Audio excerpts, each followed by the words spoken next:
गङ्गातरङ्गरमणीयजटाकलापं गौरीनिरन्तरविभूषितवामभागम् नारायणप्रियमनङ्गमदापहारं वाराणसीपुरपतिं भज विश्वनाथम्।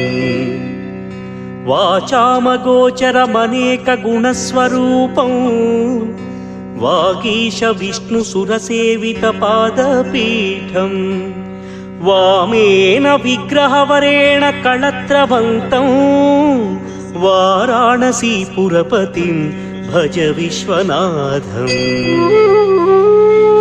भूताधिपं भुजगभूषणभूषिताङ्गं व्याघ्राजिनाम्बरधरं जटिलं त्रिनेत्रं पाशाङ्कुशाभयवरप्रदशूलम्